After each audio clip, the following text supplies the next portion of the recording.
ശ്രീ ഷാജു ചെറിയാൻ, നമുക്കറിയാം ഒരുപക്ഷെ എത്രയോ വിദ്യാർത്ഥികളുടെ ഭാവി ഒരു അനിശ്ചിതത്വത്തിലേക്ക് എത്തിക്കുന്ന ഒരു തീരുമാനമായിരുന്നു ഇപ്പോൾ ഉണ്ടായത്. അതിൻ്റെ ദോഷം എവിടെയാണ്, അതിൻ്റെ നല്ല വശം എവിടെയാണ്, അതിന് ഉത്തരവാദി ആരാണ് എന്നുള്ളത് ആരും ഉത്തരവാദിത്വം ഏൽക്കാനും തയ്യാറല്ല. എന്താണ് നമുക്ക് ഇനി ചെയ്യാൻ കഴിയുന്നത് സർക്കാരിൻ്റെ ഭാഗത്തുനിന്ന്, വിദ്യാർത്ഥികളുടെ ഭാഗത്തുനിന്ന് എന്താണ് അങ്ങേക്ക് തോന്നുന്നത്? ഇത് സ്കീം ശരിക്കും ഇപ്പോൾ ഉണ്ടായിരിക്കുന്ന വലിയൊരു പ്രതിസന്ധിയാണ്. പ്രത്യേകിച്ച് കേരള സിലബസിലൊക്കെ പഠിച്ച വിദ്യാർത്ഥികളെ സംബന്ധിച്ച് ഇവര് 2 വർഷം പബ്ലിക് എക്സാം എഴുതി അതിനുശേഷം ഇംപ്രൂവ്മെന്റ് എഴുതിയിട്ട് മാത്രമാണ് 1 മാസം കൊണ്ടാണ് ഇവർ കീം പഠിച്ചെഴുതുന്നവര്. എന്നാൽ CBSE സിലബസിലാകുമ്പോൾ കുട്ടികൾക്ക് ഫസ്റ്റ് ഇയറിൽ എക്സാം ഇല്ലാത്തത് കൊണ്ട് തന്നെ ഫസ്റ്റ് ഇയർ തൊട്ട് ഈ എൻട്രൻസ് ഓറിയന്റഡ് ആയിട്ട് അതിനുവേണ്ടി ഫോക്കസ് ചെയ്ത് പഠിക്കാൻ സാധിക്കുന്നുണ്ട്. എന്നാൽ ഈ ഒരു വിഷയം കൊണ്ട് തന്നെ +2 കേരള സിലബസിൽ ഉണ്ടായിരുന്ന കുട്ടികൾക്ക് വളരെയേറെ നഷ്ടങ്ങൾ ഉണ്ടായിരുന്നു, നീതി കിട്ടാതെ വന്നിരുന്നു. അതുകൊണ്ടാണ് ഗവൺമെന്റ് കഴിഞ്ഞ വർഷത്തെ സ്റ്റാൻഡേർഡൈസേഷനിൽ നിന്ന് പുറകോട്ട് പോവുകയും പുതിയൊരു നോർമലൈസേഷൻ രീതിയിലേക്ക് വരികയും ചെയ്തത്. എന്നാൽ കഴിഞ്ഞ 1 വർഷ സമയം ഉണ്ടായിട്ടും തീരുമാനമെടുക്കാൻ വൈകിയതിന്റെ ഫലമായാണ് ഇപ്പൊ ഈ വിഷയങ്ങൾ ഉണ്ടായിരിക്കുന്നത്. ഇപ്പൊ ഗവൺമെന്റ് അതുകൊണ്ട് ഹൈക്കോടതിയുടെ ഒരു വിധി അനുസരിച്ച് വീണ്ടും പഴയതിലേക്ക് പോകാതെ സുപ്രീം കോടതിയെ സമീപിക്കുകയും എന്തെങ്കിലും തരത്തിൽ CBSE വിദ്യാർത്ഥികൾക്ക് നഷ്ടമുണ്ടാകുന്നുണ്ടെങ്കിൽ അത് പരിഹരിച്ചുകൊണ്ട് കൂടുതൽ നല്ല ഏതെങ്കിലും പോരായ്മകൾ ഉണ്ടെങ്കിൽ അത് പരിഹരിച്ചുകൊണ്ട് പുതിയ രീതിയിൽ മുന്നോട്ട് പോകാനുള്ള തീരുമാനമാണ് ഉണ്ടാകേണ്ടത്. ഇല്ല എങ്കിൽ ഇപ്പൊ കേരളത്തിൽ ഇപ്പൊ പരീക്ഷ എഴുതിയവരെ മാത്രമല്ല, ഇപ്പം പഠിച്ചുകൊണ്ടിരിക്കുന്ന കുട്ടികളിലും അത് വളരെ മാനസിക സമ്മർദ്ദം ഉണ്ടാക്കും. അപ്പൊ അത് മനസ്സിലാക്കിക്കൊണ്ട് ഒന്നെങ്കിൽ എൻട്രൻസിലെ മാത്രം ഫോക്കസ് ചെയ്യുകയോ മാർക്ക് മാത്രം പരിഗണിച്ചുകൊണ്ട് മുന്നോട്ട് പോവുകയോ, അല്ല എങ്കിൽ ഇപ്പൊ ഉണ്ടാക്കിയിട്ടിരിക്കുന്ന പുതിയ നോർമലൈസേഷൻ ആ മെത്തേഡിന് ആവശ്യമായ എന്തെങ്കിലും പോരായ്മ ഉണ്ടെങ്കിൽ അത് പരിഹരിച്ചുകൊണ്ട് മുന്നോട്ട് പോകാൻ തയ്യാറാകണമെന്നാണ് ഞങ്ങൾക്ക് കേരള സ്കീമിൽ പഠിപ്പിക്കുന്ന അധ്യാപകർ എന്ന രീതിയിൽ ഞങ്ങൾക്ക് ഗവൺമെന്റിനോട് അഭ്യർത്ഥിക്കാനുള്ളത്. മറ്റൊരു കാര്യം, ഈ സർക്കാരിന്റെ ഈ ഒരു നടപടി എത്രത്തോളം ശരിയായിരുന്നു എന്നാണ് അങ്ങേക്ക് തോന്നുന്നത്? ഇപ്പോൾ എടുത്ത നടപടിയെ കുറിച്ചാണോ, അല്ലെങ്കിൽ ഗവൺമെന്റ് ഹൈക്കോടതിയിൽ നിന്ന് വിധി വന്നതിന് ശേഷം അതിനനുസരിച്ച് ഗവൺമെന്റ് അപ്പീൽ പോകുന്നില്ല എന്നുള്ള തീരുമാനമാണോ ഉദ്ദേശിച്ചത്? അപ്പീൽ പോകുന്നില്ല എന്നുള്ള തീരുമാനം അത് ശരിയായ ഒരു നടപടിയല്ല. കാരണം ഗവൺമെന്റ് ഒരു സ്റ്റെപ്പ് എടുത്തു, മുഴുവൻ കുട്ടികൾക്ക് നീതി ലഭിക്കുന്നതിന് വേണ്ടിയിട്ടാണ് ഈ സ്റ്റെപ്പിലേക്ക് പോയത്. എന്നാൽ ഇതൊരു വിധി ഉണ്ടാകുമ്പോൾ സ്വാഭാവികമായിട്ടും അത് മറികടിക്കാനുള്ള മാർഗമാണ് നോക്കേണ്ടത്. സുപ്രീം കോടതിയിൽ മുന്നോട്ട് പോയിക്കൊണ്ട് ആവശ്യമായ തീരുമാനങ്ങൾ എടുക്കാൻ ഗവൺമെന്റ് തയ്യാറാവണം. എല്ലാ കുട്ടികൾക്കും നീതി ലഭിക്കുന്ന രീതിയിൽ ഒരു തീരുമാനം ഗവൺമെന്റ് കയ്യിൽ നിന്ന് ഉണ്ടാവണമെന്നാണ് പറയാനുള്ളത്.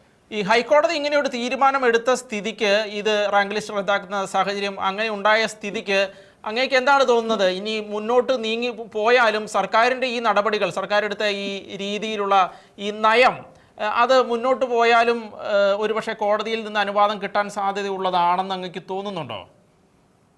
അത് വേണ്ട രീതിയിൽ പ്രസന്റ് ചെയ്യാൻ കോടതിയിൽ സാധിച്ചാൽ, നല്ല രീതിയിൽ അത് കോടതിയെ ബോധ്യപ്പെടുത്താൻ സാധിച്ചാൽ സ്വാഭാവികമായിട്ടും ഗവൺമെന്റിന്റെ കോടതിയുടെ ഭാഗത്തു നിന്ന് നമുക്ക് അനുകൂലമായ ഒരു വിധി ലഭിക്കും. ഇതിനുള്ളിൽ എനിക്ക് അങ്ങ് പറഞ്ഞോളൂ. അല്ലെ, അതാണ് നമ്മൾ മനസ്സിലാക്കുക. കോടതിയെ നമ്മൾ ഏത് തരത്തിൽ കാര്യങ്ങൾ ബോധിപ്പിക്കുന്നു ആ തരത്തിൽ സുപ്രീം കോടതിയിൽ കൃത്യമായ കാര്യങ്ങൾ ബോധിപ്പിച്ചുകൊണ്ട് മുഴുവൻ കുട്ടികൾക്കും ഒരേപോലെ നീതി ലഭിക്കുന്ന ഒരു പ്രോഗ്രാമാണ് ഇത്. അതിനു വേണ്ടിയിട്ടാണ് ചെയ്തിട്ടുള്ളത്, അല്ലാതെ ഒരു പ്രത്യേക സിലബസിനെ ഫോക്കസ് ചെയ്തിട്ടല്ല എന്ന് ഗവൺമെന്റിനെ കോടതിയെ ബോധ്യപ്പെടുത്താൻ സാധിച്ചാൽ നമുക്ക് കൃത്യമായി ഗവൺമെന്റിന് ഈ രീതിയിൽ മുന്നോട്ട് പോകാനുള്ള പെർമിഷൻ കോടതി കൊടുക്കും. ഈ സർക്കാർ പറയുന്നത് ഈ സംസ്ഥാന സിലബസിൽ പഠിക്കുന്ന കുട്ടികളെ സംരക്ഷിക്കുകയാണ് ഞങ്ങളുടെ ലക്ഷ്യം എന്ന് പറയുന്നു.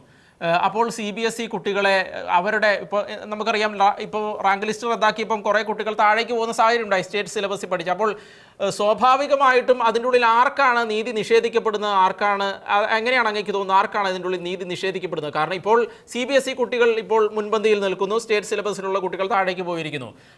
ഇപ്പോൾ സർക്കാരിൻ്റെ ആ ഒരു നയം നടപ്പിലാക്കിയിരുന്നുവെങ്കിൽ സംസ്ഥാന ഇതിൽ പഠിച്ച കുട്ടികൾക്ക് മുന്നിൽ എത്താൻ കഴിയുമായിരുന്നു. ഇതിനുള്ളിൽ ആർക്കാണ് നീതി നിഷേധിക്കപ്പെടുന്ന ഒരു സാഹചര്യം ഉള്ളത് എന്നാണ് അങ്ങേക്ക് തോന്നുന്നത്? ഇത് കഴിഞ്ഞ വർഷങ്ങളില് കേരള സിലബസിൽ പഠിച്ച കുട്ടികൾക്ക് കുറെ പൂർണ്ണമായ നീതി നിഷേധിക്കപ്പെടുകയാണ് ചെയ്തത്. ഏകദേശം 10-27 മാർക്കോളം വ്യത്യാസം വന്നു. അതനുസരിച്ച് റാങ്കിൽ വളരെ വലിയ വ്യത്യാസമുണ്ടായി.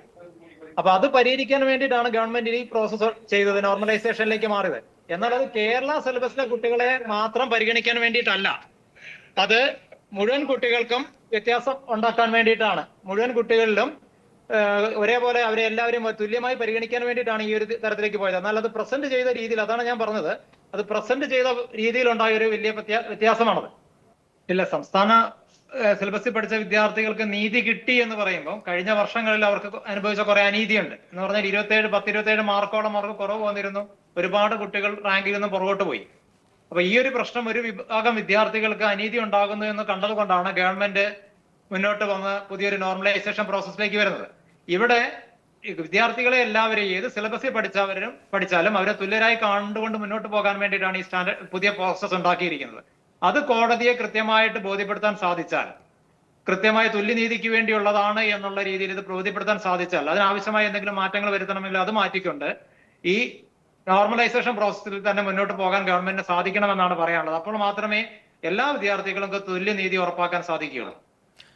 മറ്റൊരു കാര്യം, ഇനി ഇപ്പോൾ കോടതിയിൽ നിന്ന് വിധി വന്നില്ല എന്നുണ്ടെങ്കിൽ ഒരുപക്ഷെ ഈ വിദ്യാർത്ഥികളുടെ ഭാവി വളരെ അനിശ്ചിതത്വത്തിലേക്ക് പോവുകയല്ലേ? ഒരു വലിയ പോർഷൻ ഓഫ് സ്റ്റുഡൻസിന്റെ ഒരു ഭാവി എന്ന് പറയുന്നത് വളരെ വലിയൊരു അനിശ്ചിതത്വത്തിലേക്ക് പോകുന്ന സാഹചര്യമില്ലേ? ഇല്ല, അത് ഒരു കുറച്ചു കാലത്തേക്ക് കോടതി എന്താണേലും ആ ഒരു കാര്യത്തിൽ തീരുമാനം എടുക്കാതിരിക്കുകയില്ല. ഹലോ, തുടർന്നോളൂ, കേൾക്കാം. കോടതി എന്താണെങ്കിലും ആ ഒരു കാര്യത്തിൽ തീരുമാനം എടുക്കാതിരിക്കുകയില്ല. കാരണം ഇത് കുട്ടികളുടെ അഡ്മിഷനുമായി ബന്ധപ്പെട്ട കാര്യമാണ്. എന്നാൽ താമസിച്ചു പോയൊരു വിഷയം ഒഴിവാക്കേണ്ടതായിരുന്നു. ഇനി അത് പറഞ്ഞിട്ട് കാര്യമില്ലല്ലോ. അപ്പോൾ എത്രയും വേഗം കോടതിയെ സമീപിക്കുകയും ഗവൺമെന്റോട് കോടതിയെ സമീപിച്ചുകൊണ്ട് ഇതിന്റെ അർജൻസി ബോധ്യപ്പെടുത്തി വേഗം തന്നെ തീരുമാനം ഉണ്ടാകാനുള്ള കാര്യങ്ങൾ എടുക്കണം. കാരണം പല വിദ്യാർത്ഥികളും പല എൻട്രൻസ് എക്സാമുകളും എഴുതിയതാണ്. ഇവിടെ ഒരു അനിശ്ചിതത്വം ഉണ്ടെങ്കിൽ നല്ല വിദ്യാർത്ഥികൾ മുഴുവൻ പുറത്തേക്ക് പോകുന്ന ഒരു സാഹചര്യം ഉണ്ടാവും. ഓക്കെ, അങ്ങ് പറഞ്ഞത് വളരെ ശരിയാണ്. അല്ലെങ്കിൽ തന്നെ മികച്ച വിദ്യാലയങ്ങൾ തേടി വിദ്യാർത്ഥികൾ പുറത്തേക്ക് ഒഴുകുന്ന സാഹചര്യമുണ്ട്. ഒരുപാട് സംസ്ഥാനത്തിന് ലഭിക്കേണ്ട ഒരുപാട് പണമാണ് പുറത്തേക്ക് ഒഴുകുന്ന സാഹചര്യമുണ്ടായത്. വളരെ നന്ദി അങ്ങ് ഞങ്ങളോട് പ്രതികരിച്ചതിന്. പക്ഷേ ഇത്രയും ആസൂത്രിതമായിട്ട് ഇങ്ങനെ ഒരു ചോദ്യം കൂടി അങ്ങയോട് ചോദിക്കാൻ ആഗ്രഹിക്കുകയാണ്. അങ്ങ് വീഡിയോ ഒന്ന് ഓണാക്കാമോ ഫോണിൻ്റെ? ഒരു രീതിയിൽ പറഞ്ഞാൽ കഴിഞ്ഞ കാലങ്ങളിലെല്ലാം പലപ്പോഴും ആരോപണങ്ങൾ ഉന്നയിക്കപ്പെട്ടിട്ടുള്ളതാണ്. എന്ന് വെച്ചാൽ ഒരുപക്ഷെ ഈ എഞ്ചിനീയറിംഗ് കോളേജിലേക്കോ അതുമല്ലെങ്കിൽ അങ്ങനെയുള്ള MBBSനോ പ്രവേശനത്തിലേക്ക് എത്തുന്ന സാഹചര്യം ഉണ്ടാകുമ്പോൾ പല ഇഷ്യൂസ് ഉണ്ടാക്കി ഇവിടെ ഒരു കോൺട്രവേഴ്സി ഉണ്ടാവുകയും വിദ്യാർത്ഥികൾ പുറത്തേക്ക് ഒഴുകുന്ന സാഹചര്യം, അഡ്മിഷന് വേണ്ടി ഒഴുകുന്ന സാഹചര്യം ഉണ്ടാവുകയും ചെയ്തു. അങ്ങനെ വല്ല ആസൂത്രിതമായ കാര്യങ്ങളും ഇതിൻ്റെ പിന്നിലുണ്ടോ എന്ന് സംശയിക്കേണ്ട സാഹചര്യമുണ്ടോ? നമുക്ക് അങ്ങനെ ഒരു കാര്യത്തെ കുറിച്ച് നമുക്ക് പറയാൻ സാധിക്കില്ല. പക്ഷെ എന്തോ സംഭവിക്കാൻ പാടില്ലാത്ത കാര്യം സംഭവിച്ചു. അതൊരു ഒരു വർഷം മുമ്പേ പ്ലാൻ ചെയ്യാൻ തുടങ്ങാമായിരുന്നു. കൃത്യമായിട്ട് പ്രോസ്പെക്ടസിന് മുമ്പേ നമുക്ക് ഈ വിവരം പ്രോസ്പെക്ടസിൽ ഉൾക്കൊള്ളിക്കാൻ സാധിക്കുമായിരുന്നു. എന്നാൽ ഉണ്ടായൊരു ടൈം ഡിലേ ഉണ്ടായിട്ടുണ്ട്. അതിന്റെ പിന്നിലെ കാരണം എന്താണെന്നുള്ളതല്ല, ഇനി അത് പരിഹരിക്കാനുള്ള മാർഗം നോക്കുക എന്നുള്ളതല്ലേ നമുക്ക് സാധിക്കുകയുള്ളൂ. എന്താണേലും അത് തുടർന്ന് പോയി കഴിഞ്ഞാൽ നീണ്ടു പോകുമ്പോൾ അത് കുട്ടികളുടെ വല്ലാതെ ആശങ്ക ഉണ്ടാക്കും. ഇപ്പൊ പഠിച്ചുകൊണ്ടിരിക്കുന്ന വിദ്യാർത്ഥികളിലും അത് ബുദ്ധിമുട്ടുകൾ ഉണ്ടാക്കുന്ന ഒരു കാര്യമാണ്.